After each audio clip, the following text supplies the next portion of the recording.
The last war of Eberron is over. The world is divided and torn. 5 people now come together to further their own ends. These are dark times. These are the evils of Eberron.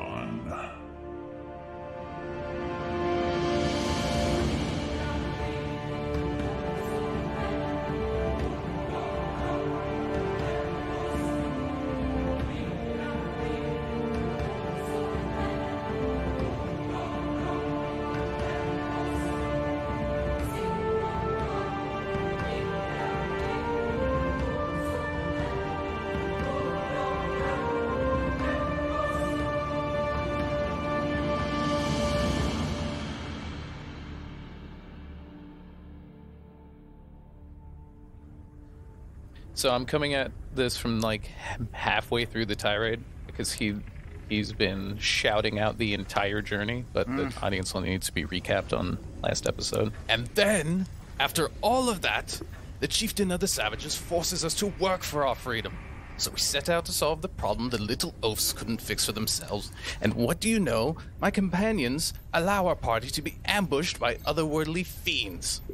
With the shifty one, for some reason, constantly blinking in and out of reality, Mary unable to merely stand still without tripping over herself, and the Dragonborn literally asleep the entire time. But thankfully, with my heroic efforts and a bit of help from my only useful companion, we were able to win the day and take the fiend's head, securing our freedom and passage out of that dung heap. After all that has befallen me on this dreadful trip, I am a bit cross and have an airship to catch. So unless you want the provincial governor to have a surprise meeting with an incensed Winthorpington, I suggest you have my luggage brought aboard. Come, Jimifrey, as he walks away towards the airship. Yeah, so last we left off, you guys had made your way through the market, got yourself aboard the airship, and each of you was currently on your own specific little mission. Let me pull all that up. Chris, you said your Echo's name was Jimifrey? No, I can't remember. We settled on Jeeves, I believe, for the Echo. Jimifrey is the Swiftclaw that I'm riding. The dinosaur? Got it. Right, you all named yours. I didn't give a shit. You sold yours. You sold yours, So you me, definitely Zach, didn't like give a shit. me, Zach liked it, but Karin would not give a shit. He saw it as a liability. Yeah, so as you guys were boarding the airship, last we left off, it looks like Kilroy was looking to find some fellow gamblers and work up some money he owes to Eurydice. Eurydice and M were going to follow Kilroy out of interest. Right, watch. And then Silas, you're attempting to find some fellow upper-class citizens, right? Some fellow gentlemen. Yep. Trying to smoosh my Fellow way sirs. into some money or something. Ah, yes, greetings, fellow upper-class citizens. And then Karin, how are you going to fill your time up here? As I think I established on the last time he was on an airship, he really, for some reason, is fascinated by the view of being high up. Okay. So he'll definitely be, like, standing at a window looking at the surroundings for at least a little while. And then he'll probably, like, go and meditate somewhere on... How about the deck where you can probably just do both? That works, too. Cool. All right, so each of you, boards the ship together. Silas, being of noble stock, you are perfectly aware of where to find cabins of more upscale quality, both of the social nature and the physical nature, on ships like this. And so you immediately make your way down to the back of the ship. Sorry, not down. Trying to find a way up into where you believe a socialite room may be. Kilroy, after looking around for a second, taking in the scenery, you make your way down below deck. Anything that fun that happens on an airship happens below deck. It's a pretty crowded ship. It's kind of like its own little community type thing going around. You have people of all different stock, different social status, race, different countries, all in different kind of groupings, doing different things. Children playing, people are bartering, trading. People have drinks, but you're not really sure where they're getting them from. As you make your way further below, you catch it in the corner of your eye there. just on the other end of the lowest deck, is a small table with a gathering of people around it. How do you approach? So first what I do is I cast Minor Illusion on my bag of ball bearings, like I did last time, and to make it look like there's money in there, even though there's not. And I'll walk on up, mosey on up to the table, and as I do, my shadow is going to kind of slip onto like the other side of the table, like in a way that it's like still like against a wall, but that it can like kind of see the cards of the other people on the other side, and I'll jingle my bag. Awesome. So you approach the crowd, casting all your magic really quick and sending your shadow out as soon as the table comes into view. It's a moderately sized round table. Looks like it was put together literally upon boarding this ship. And you note 4 occupants at the table. At the head of it is what looks like a pretty scruffy human male, dark features. To his immediate right is what looks like a fairly pale moon elf, long silver hair, just kind of sitting there quietly, very upright. To the left of him is just a young human male, light blonde features, looking very excited to be there. And then on the opposite to the table of him is a half-elf female, short curly hair, shorter slender stature. You notice 4 empty seats, 1 in between 2 of the occupants on the right, and then 3 in front of you. Are you the only one who takes a seat? Yeah, Eurydice is gonna stand behind Kilroy. Okay. Yeah, I'll stand a little off, but being able to see the table still. Okay. Yeah, and I'll take a seat. Perfect. So what I'm going to say is when you send out your shadow, you send it out to the corner of the table in between the high elf and the human there. That would be the corner of the room least lit, my bad, and able to take in the view of the most cards. Perfect.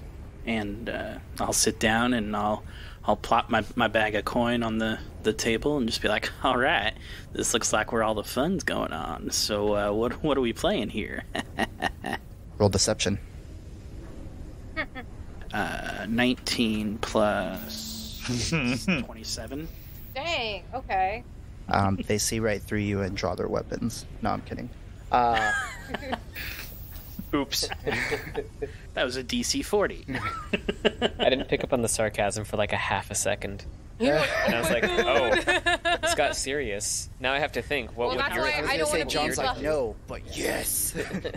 right? I mean, I kind of want to see it happen, but that's why I'm not standing next to Kilroy. I don't want to be associated with him in case shit goes down. New house rule, everything's opposite. You have to roll the lowest. It's like golf. Oh, God. That'd be funny. I feel like we would always forget, and then we'd be like, "No, it's too high." All right. Emotions. Kilroy, you sit down at the table, you throw down your gold, and here's the first thing you notice. It is unusually quiet. You throw down your gold, and even though it is supposed to make a sound as it hits the table, it does not. The head of the table, the human there, takes you in, and as he's dealing the cards, he accounts for you, but he doesn't really acknowledge you otherwise. Nobody at the table is really talking. Like I said, you do see the human boy to your left who just looks excitable. He's got a big pile of gold in front of him. Cards even are not making any noise. So what I need from you is 3 rolls: insight, deception, and perception. You may give those to me in any order you like. Okay, I'm going to do it in that order. Insight, perception, and which one? Deception. Deception, okay. Insight's a nat 1. Oh my god. Oh, No! man. Starting the day off right. First roll. Perception's a 19 plus 2, 21. Okay, so that's not horrible. That's not bad. And deception is a 16 plus 8 for 24. Okay. So, now 1. So you're going to be taking the negative to that for the rest of your time at the table. Yeah. And I'm going to say how much... I should have asked for your bet beforehand. We're going to say minimum bet was 10 gold. So you sat down and you played off your hand. You know, your shadow was doing its work. You took in the cards. You were confident that you had the better hand. These guys are more professional than you think. You did not catch one of the cards as they were, going out of the way to not show it, hold it against the table. You miscounted the cards in the deck and what you thought would be there. So the human in front of you takes the pot. So you were down 10 gold. Okay. I'll remove 10 ball bearings from my inventory here. You rolled 28 for deception, right? 24. 24. Okay. Do you play another hand? Oh yeah.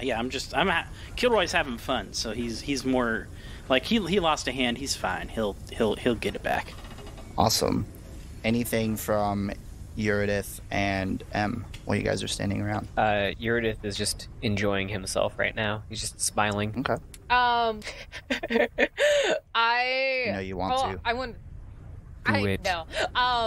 I want to. No, it's nothing Do it. bad. And wants to sneak up behind Eurydice and to be like, "Want to place a bet?"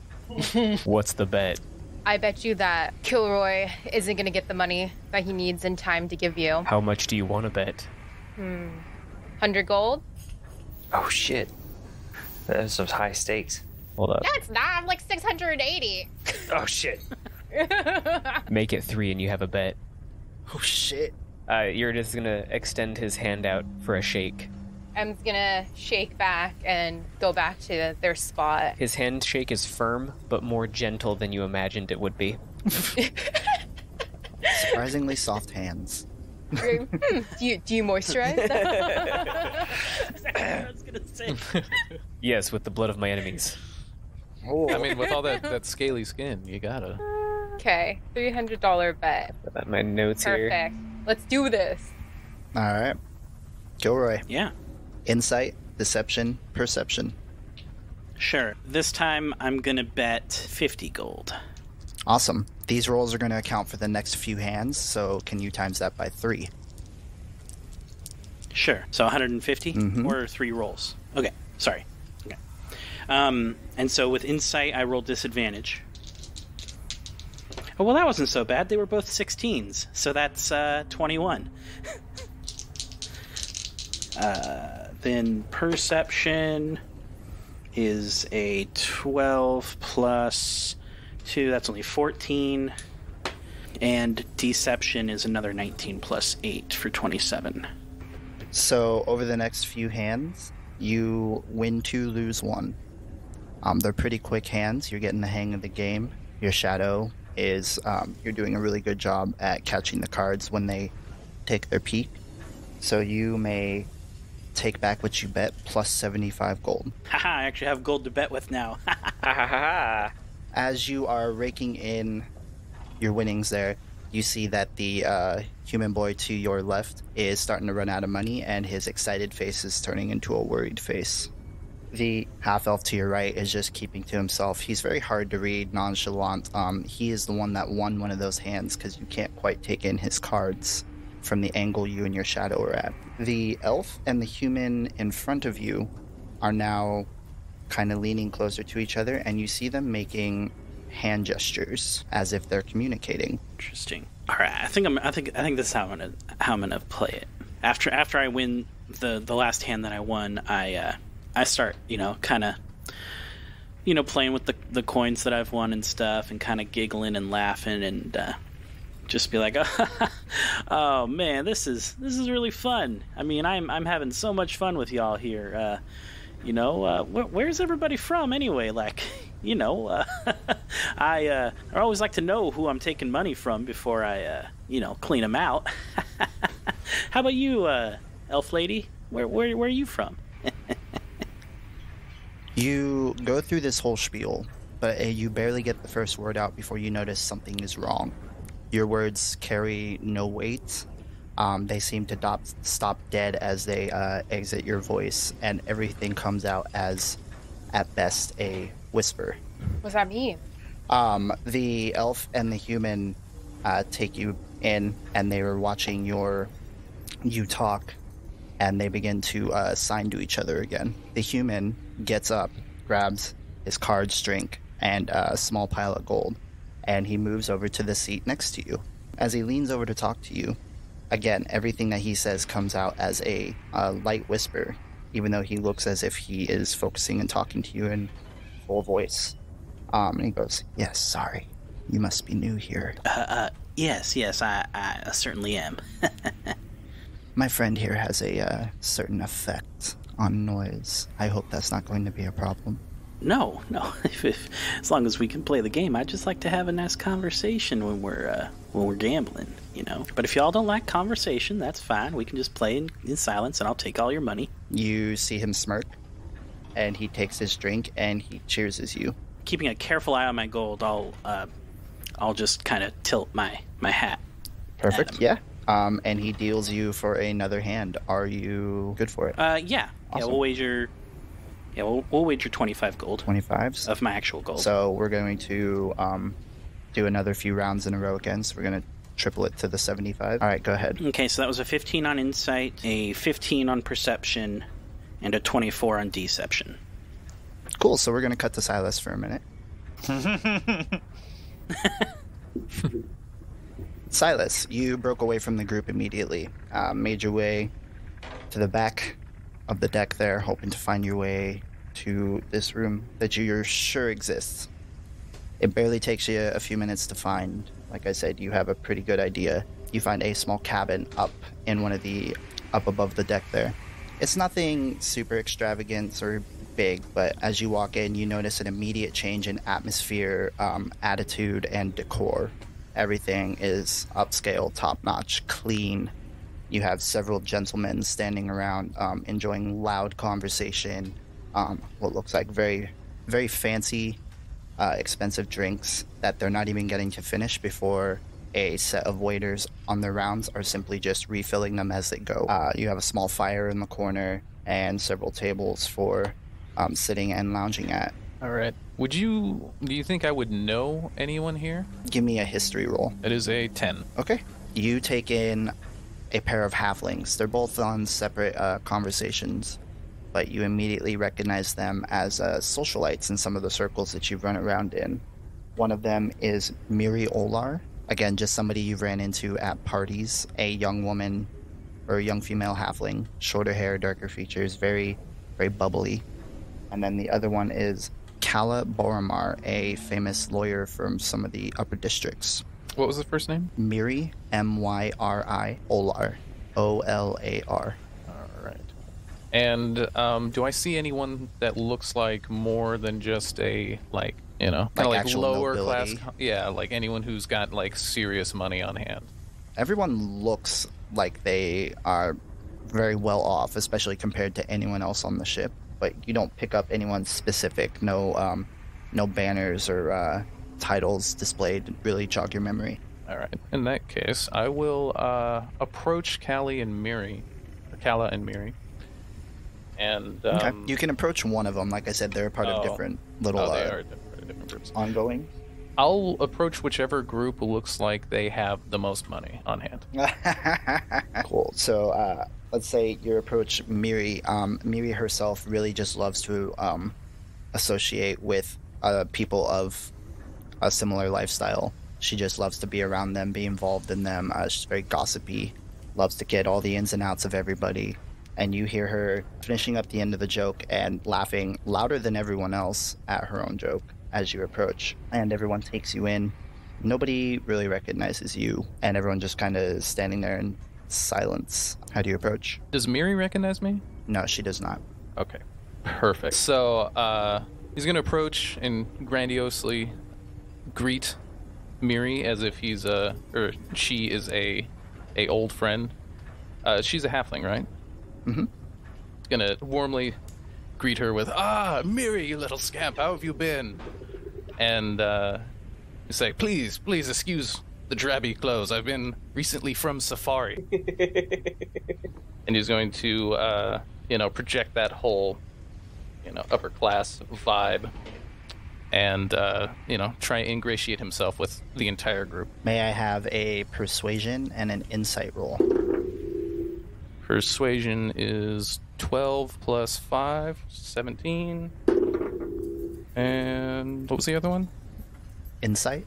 Insight. 9 minus 1 for 8. Okay. As you approach her and you take her hand and greet yourself, you can see her eyes go wide. She looks kind of panicked for a second at the idea of not really recognizing you or some unknown approaching her. Whatever the case, she decides to run with it and save face as she quickly shifts it to a smile and brightly greets you. Oh my god, yes, it's been too long. How have you been, sir? Is that any way to greet your Uncle Silas? Come on. It's been a long time since I saw you last at the Winthorpington Ball. And, get my own name drop in there. Yeah, you see the bubble metaphorically pop over her head as she recognizes the name.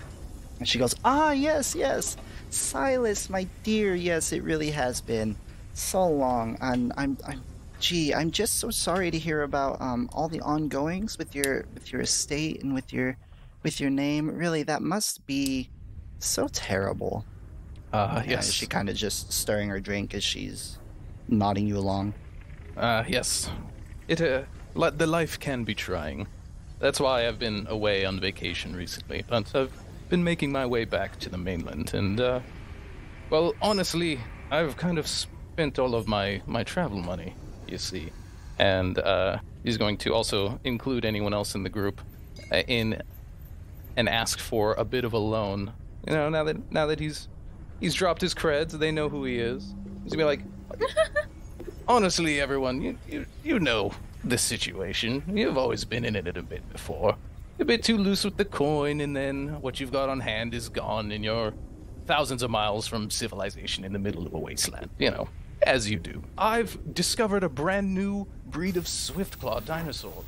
I'm bringing it back to the mainland myself, and if I tell the museum that you've helped me procure it, you might also get co-naming rights. On top of, obvious gratitude of the Winthorpington house. I need one more persuasion roll. That is 11 plus 5 for 16. That is perfect. Miri kind of takes you in, and she looks like she's contemplating some things before she turns to one of the fellow gentlemen who are all kind of talking to themselves now. They weren't really taking in what you said. And she goes, I just think my friend here might be able to help you. And she goes and taps on the leg of a male half-elf standing next to her. This one looks very well taken care of. A great big mustache, combed over hair. Looks like he's groomed every morning. His attire, a series of bright blue suit robes. You really looking to stand out, all form-fitting. Miri goes, my dear friend Hass here happens to be in charge of some lucrative business opportunities, and perhaps might be interested in your offer. And he turns, after hearing her, takes your hand. My lad, how you doing? Haas, was it, my boy? I've been better, but, life goes on. Yes, quite. Well, Miri here says that you have an offer I might be interested in. I'm sorry, I didn't catch it earlier. Would you mind repeating yourself? Yes. Well, you see, I find myself in a spot of trouble with my travel finances. And, I'm looking for a bit of a loan, you see. I'm obviously willing to pay you back with gratuitous interest as soon as I can, reach my finances. But I also happen to have discovered a brand new breed of dinosaur that may also sweeten the deal. If you'd like, maybe naming rights. Could be interesting. In some of the circles I run in, dinosaurs are just a great money fetcher. My boy, do you... I must have caught this earlier. You go on safari often, you say? Oh, yes, quite often. Quite. Well, perhaps we can come to an arrangement. Come, let us chat over drinks. And he grabs you by the shoulder, drags you over to a small table, beckoning for a waiter. And we're going to cut back to Kilroy. Can you run those numbers by me again really quick? Oh, shit. It was 15, 15, 24. Perfect. Not perfect. And we bet 75 gold, right? Mm-hmm. Awesome. So I'm going to say you gain 35 gold plus winning back what you bet. Oh, cool. And the 110. Yep. The human to your left is clean out of money. He looks like he could cry. Just gambled it all away, foolishly trying to win back the last few hands. And then the fella on the right of you, you don't really know. You weren't paying enough attention to him to really catch how he was doing. But either way, he cashes out and walks away. The two fellas left at the table, the one sitting next to you, sign to each other from across it again before he turns to you. You've got a knack for the cards. Oh, yes, yeah. yeah. My Aunt Pennywiffle taught me everything I needed to know. So, Come, walk and talk with me. He gets up, finishes his drink, and beckons for you to step into the crowd with him. Sure, I'll pick up my money. Was this like a self-dealed game, or was there an actual dealer? Self-dealed. Oh, okay, never mind then. Then I'll just take all my money. Always tip your dealers. Cool. But yeah. In this case... You stand up, and you get literally just like a foot away from the table, kind of stepping towards the crowd, and all of a sudden, all the noise just comes to life again for you. The bustling of the crowd, voices, you can hear your own footsteps even. It's all kind of overwhelming for a second. As the human turns to you and he goes, yeah, that's pretty common the first few times, but you hang around with Whisper over there long enough, you get used to it. Oh, yeah, they... All right, yeah, they that was a neat little trick they had there. Is that just a permanent spell that they got, like, cast around them, or they just don't like noise? What's going on? It's a long story, and I'm gonna be honest, not really mine to tell, you know what I mean? I didn't catch your name, by the way, stranger. Kilroy Jenkins. Kilroy by trade, Jenkins by reputation. Kilroy Jenkins. All right. My name is Rolton Ball. Nice to meet you. Well, what brings you onto this lovely little airship adventure that we're all on? Heading to Sharn? Oh, just a bit of business, bit of, social happenings, maybe getting out, seeing the sights a little with my friend over there. You know how it is for us types. Mm-hmm. M.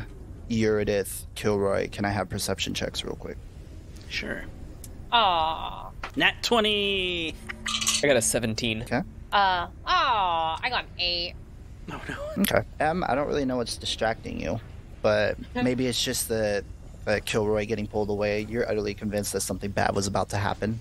Kilroy, in the middle of your conversation, and Eurydice just taking in your surroundings the way you do, you now see that the elf who was at the table is currently leading the young man who was left there away, and he looks fairly distraught and kind of pale. Wonder where he's going.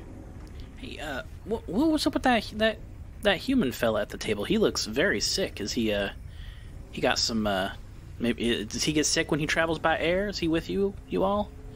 Just left with your friend. Yeah, let's say Whisper over there is just gonna go take care of our friend. Take care of? That's all you need to know, you know what I'm saying? Now, are we talking like take care of, like, give him a new pair of cement shoes? They're going to kill him, Kilroy. Oh, shit, Eurydice. Oh, hey. Rolton, this is my good friend Eurydice. Don't let his size scare you. He's actually a big old softy. I'm not your friend, I'm your debtor right now. And you owe me money. Hey. What's a little gold between friends? You know what I'm saying? It's not a little gold, Kilroy. You promised me 600. Yeah, I'm gonna get it. Just, be cool. If you continue accruing money at this rate, your death is inevitable. I just made 100 gold in like 20 minutes. It's fine. My, you are a large fella, aren't you? Bet you've won a few fights in your day. Could say I've won 1 or 2, yes. And what's this about owing some gold? 600. That's a mighty steep hole. Oh, it's just what happens sometimes, friends make bets, and sometimes your bets don't pay off, and, suddenly you find yourself owing somebody some money. I do know how it is, I do. What'd you win today? 110 gold? Not bad, not bad. How's about you and I strike up a little deal?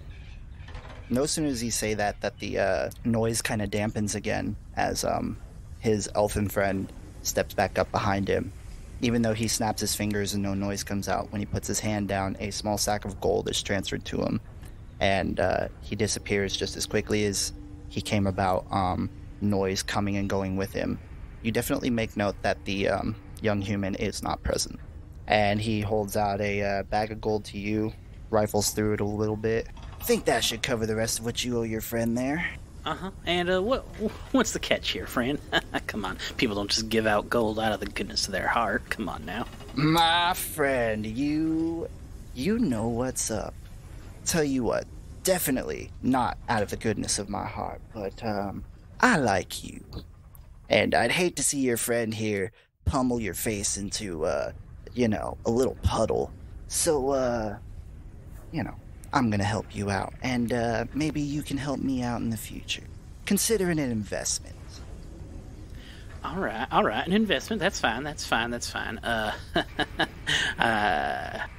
long as you ain't gonna kill me. Like, I'm not like, you're not giving me $500, then one day you show up and break my kneecaps. You know what I'm saying? Not without giving me the chance to pay you back.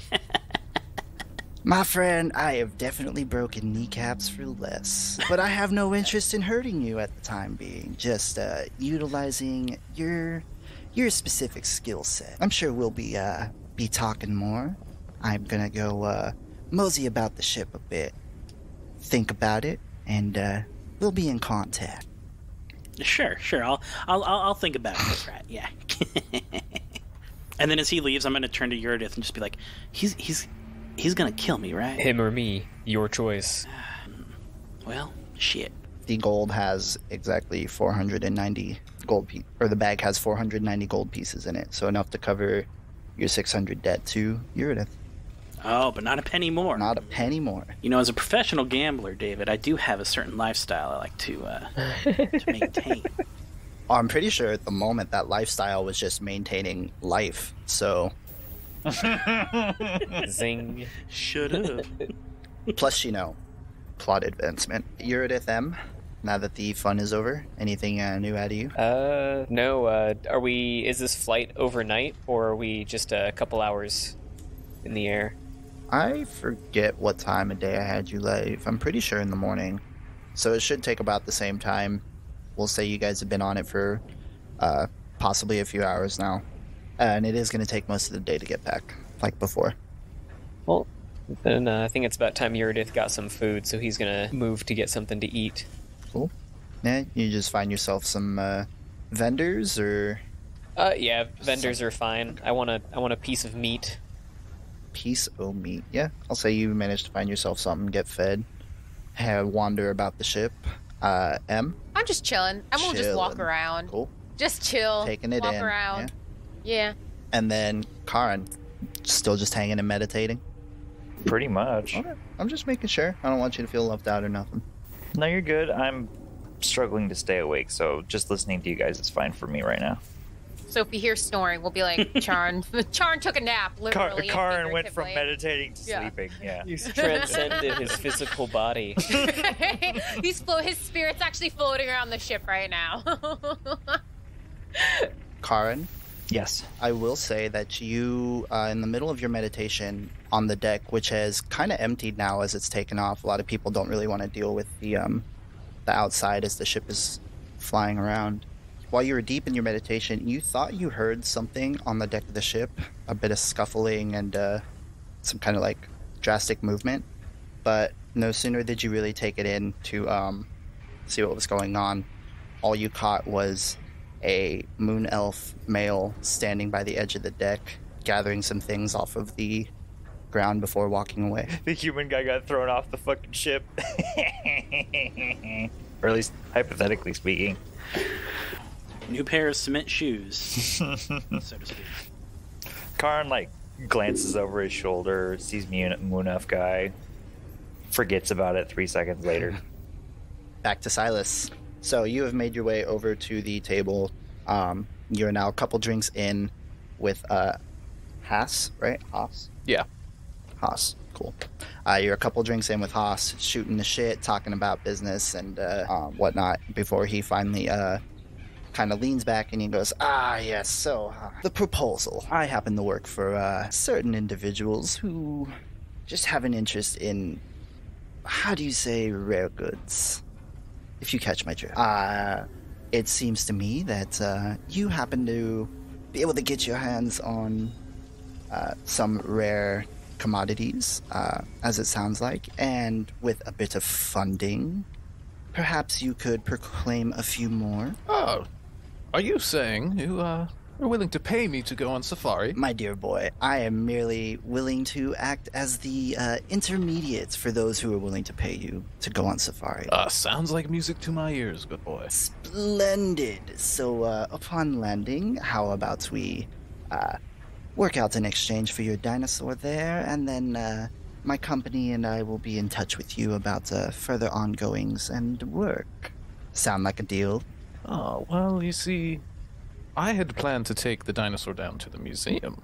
But, if your offer, can beat the fame that I would acquire by reporting my boy, I promise you that the purse for your dinosaur will be far greater than any notoriety those stuffy nitwits could provide for you. And forget about coin, they're not going to pay you. No.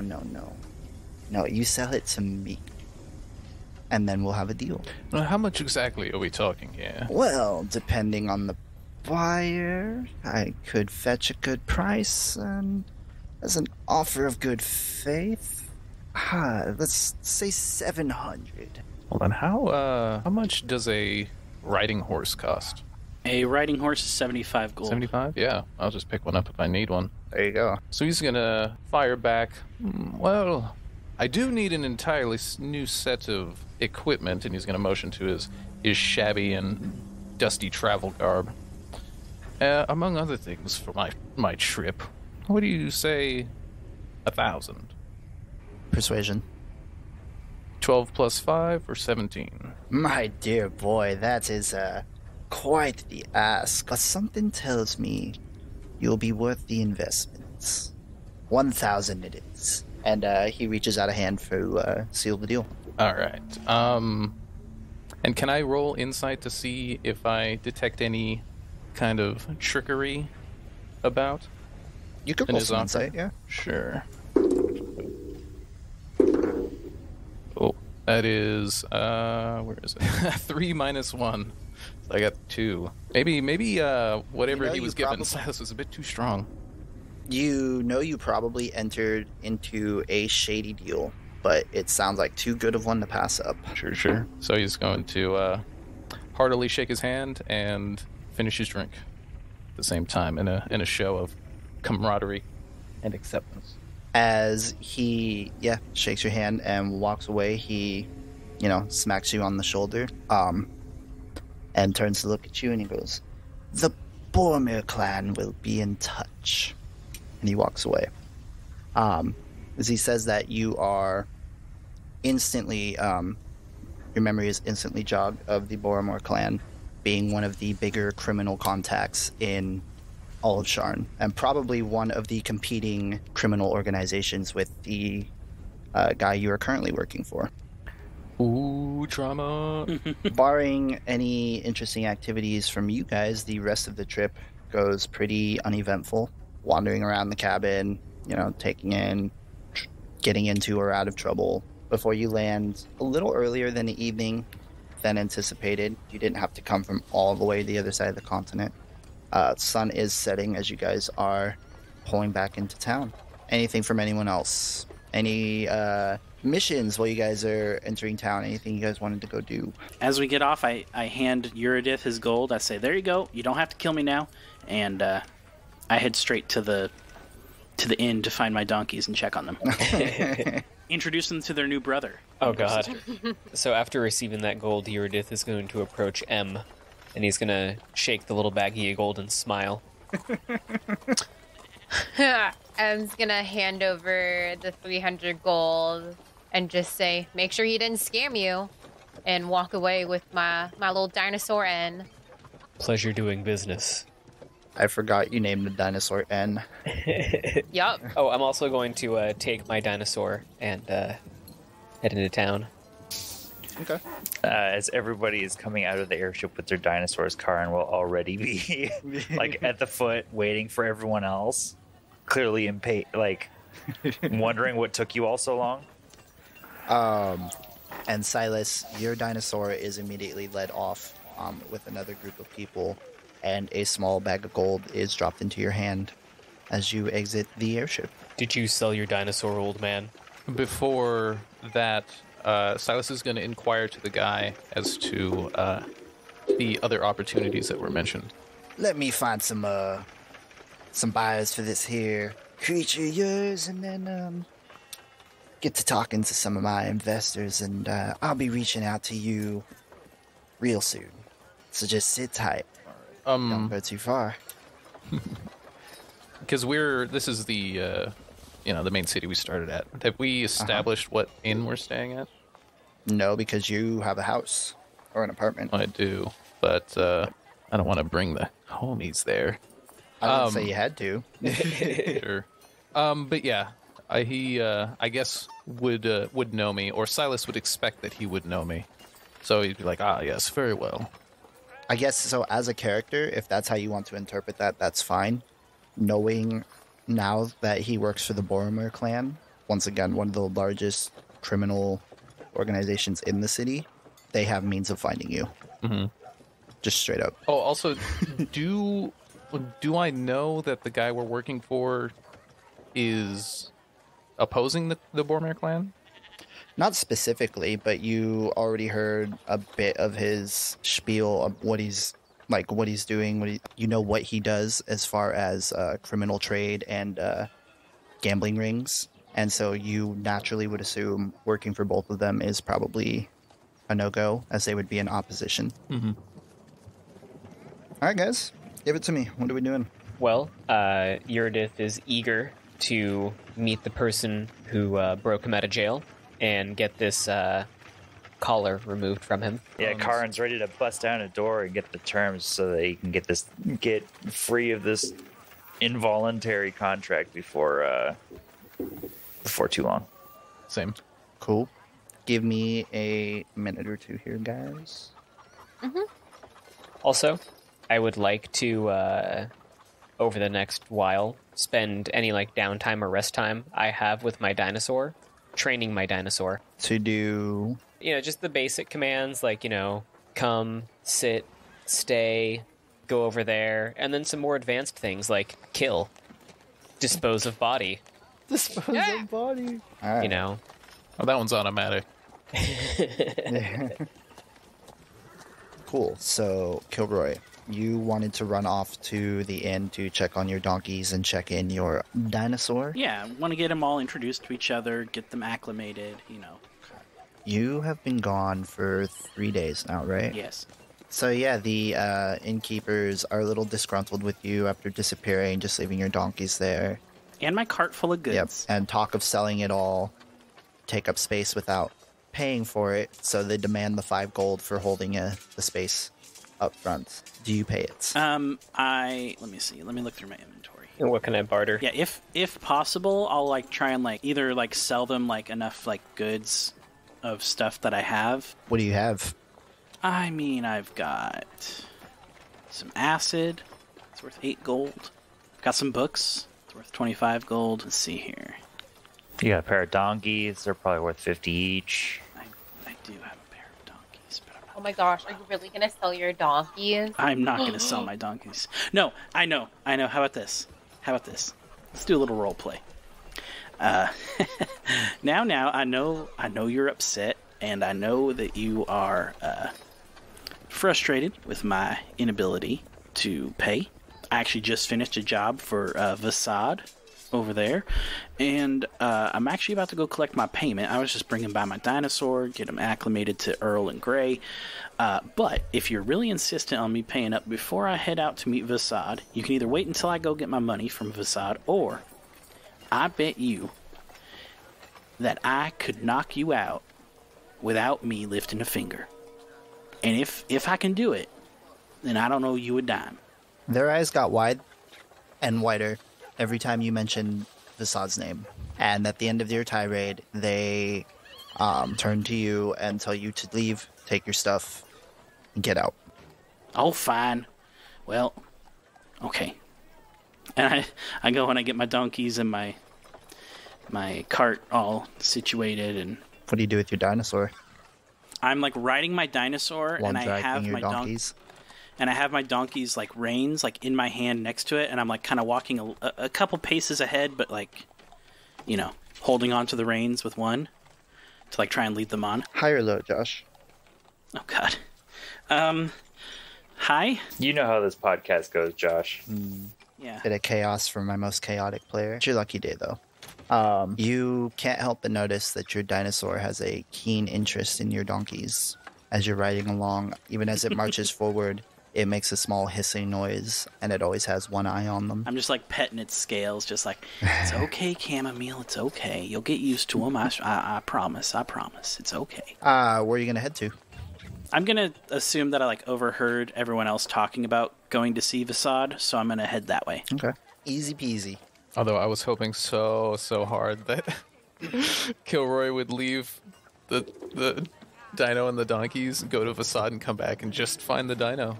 That's why I'm trying to keep it well fed, so it won't be interested. Well, we're not this far. Yeah, you guys marched through the town a little busier than the last time you three were here. Karin and Eurydice. I don't know if you've actually been to Sharn. And then, yeah, as you two are kind of walking in the back, taking it in, you follow the rest of the group through the lower levels of the city to the hideout of Vasad. There is the storefront. There is the window. Now currently boarded up. Now currently boarded up, yep. And as before, the street is a little quieter than the rest of the lower city. Do you enter? Yes. Woo. Excitedly. Excitedly. Karin represses the temptation to just kick down the door.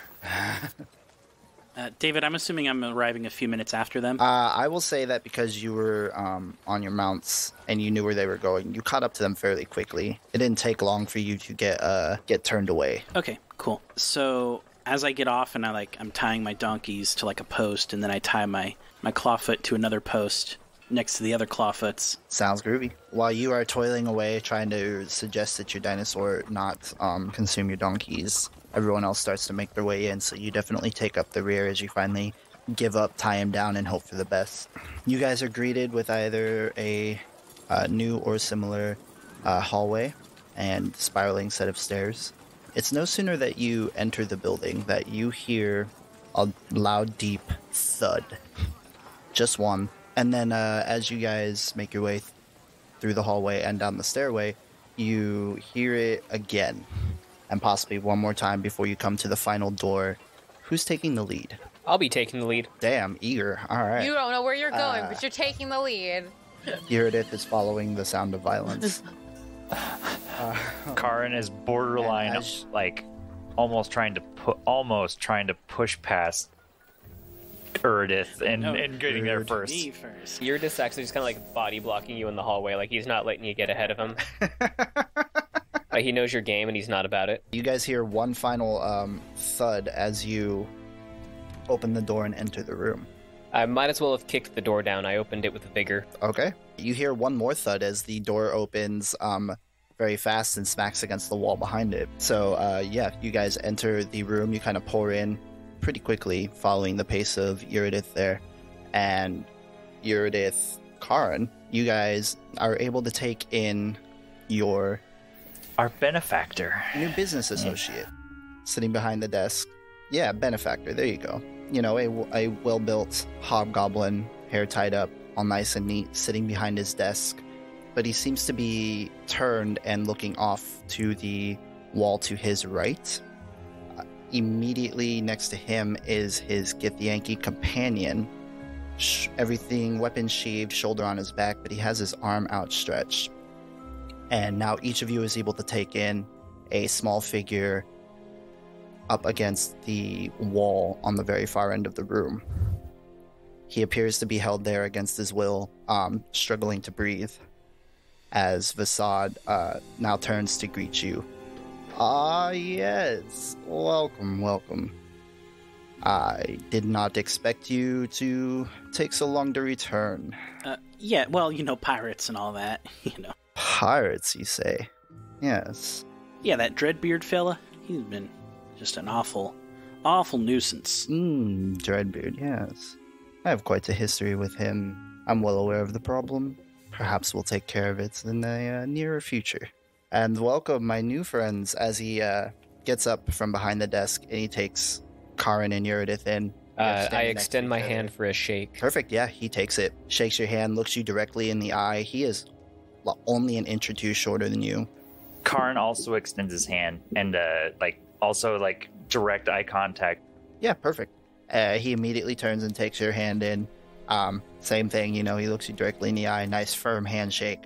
Yeah, so he shakes both your hands, respectively, and as he lets go of yours, Karin, he immediately reaches out, kind of like grasping at your biceps.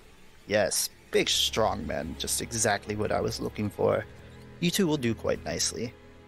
Come, make yourselves comfortable, and let's have a chat. Yes, I'm eager to talk. Yeah, he goes back to behind his desk. You guys all just take up a spot in the room. There's not really enough seating for everybody. Eurydice stands. Karn takes a wall and leans against it. Okay. Silas sits atop his shadow's back. As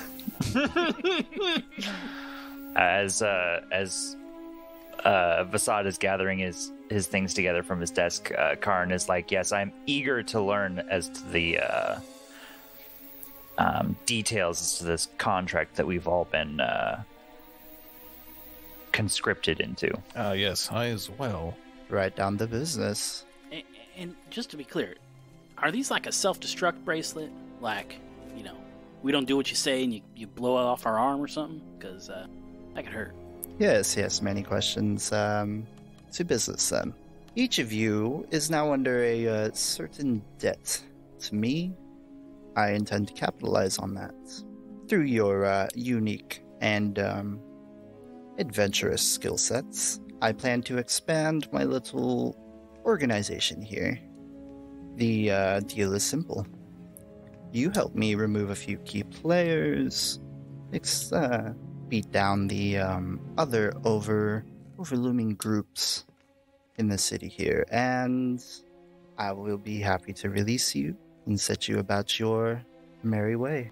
Are you telling me that you freed me from prison to go beat some people up? My boy, there's going to be a few other tasks required of you, but yes, I'm hoping to use that brute strength of yours. Eurydice gives him a big, toothy, dragonborn grin. As to the bracelets, it's just let's call it a mode of insurance. I happen to dabble in some of the finer magics of enchantments, and sometimes people just need a little encouraging. For example, he turns to the small creature on the wall. All of you are now aware of the choking, gargling sounds he was making as he was being held there. And as the Githyanki releases his kind of invisible grip, he falls to the ground, and a hood falls from his face to reveal a younger halfling. Silas?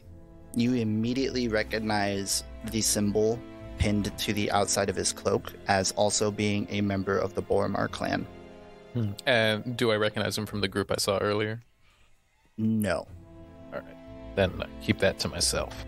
And all of you immediately are able to take in that he too is wearing a similar amulet on his wrist to yours. There are certain allies of mine who require a little extra encouraging. And he immediately pulls out a small orb, still looking at you guys, and makes a few gestures towards the halfling. You see a daze come over his eyes as he reaches into his back pocket for a dagger, and he appears to be fighting himself as he begins to raise it. These amulets help to encourage some of my stronger spells and to keep you in line, even when you are mentally capable of resisting. There's a little extra incentive to not. And you see, as the halfling is fighting harder against raising the dagger, he appears to become under an immense amount of pain. Kilroy, you recognize that as when you were trying to remove the amulet earlier, the massive headache you got and all the pain in your head from trying to remove it.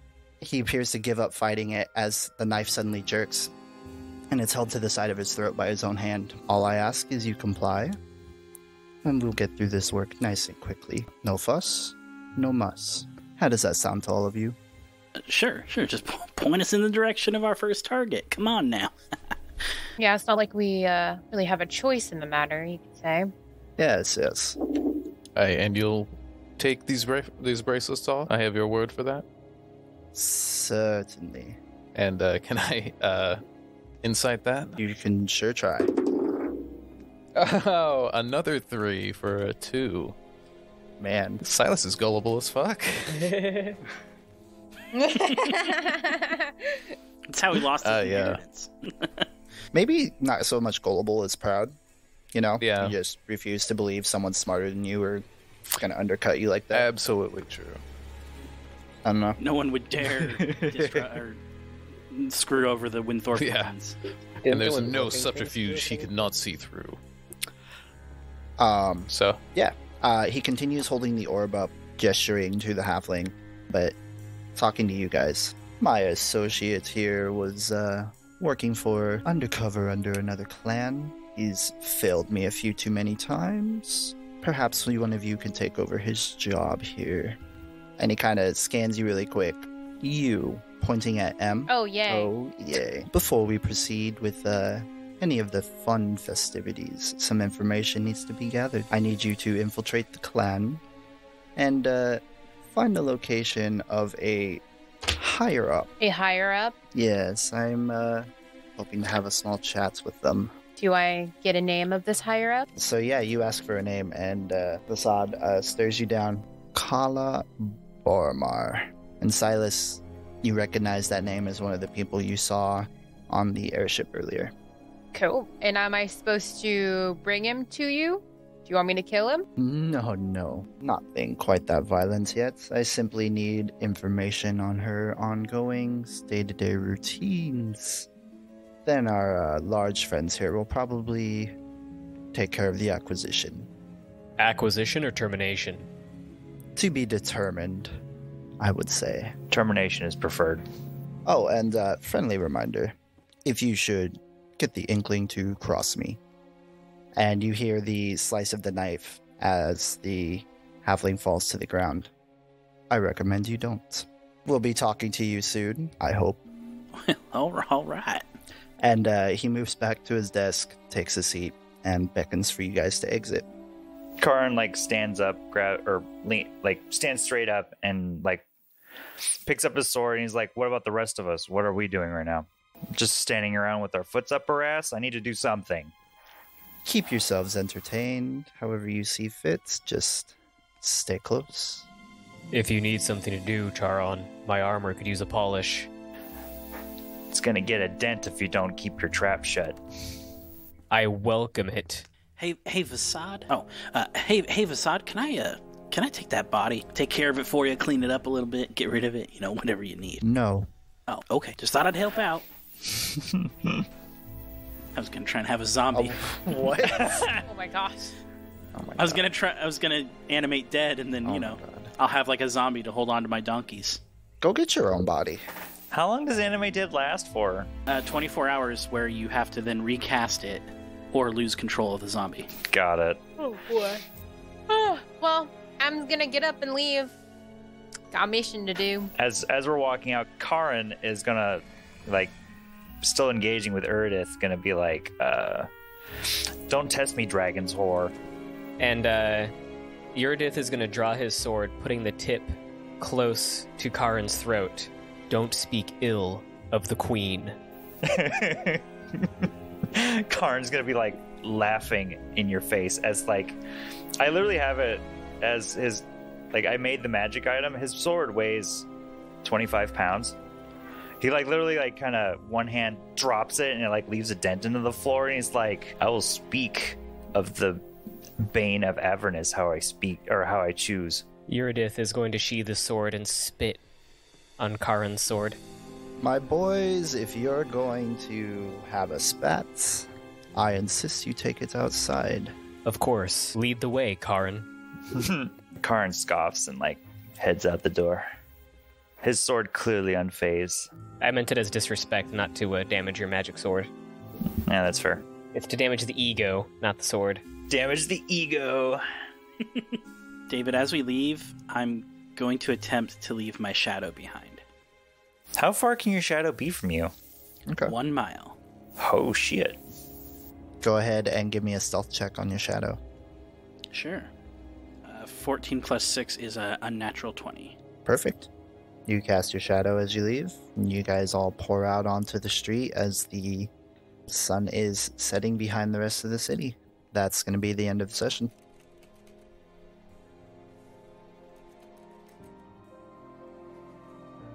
Thank you for listening to our show. Are We Dead Yet is part of the One Up Podcast Network. Find more of our work at oneuppodcasts.com and support us on Patreon, patreon.com/oneuppodcasts. You can also follow us on Twitter at Are We Dead Yet Pod. Our intro music is a custom commission by Dave Cole. Our outro music is The Cliff by Dave Cole. Find more of his work on YouTube by searching for D. Cole Music. Background music provided by tabletopaudio.com and used under an attribution non-commercial license from Creative Commons. Tracks used include Steampunk Airship, Medieval Town, and Mansion Night. We'll be back in 2 weeks with our next episode. Bye!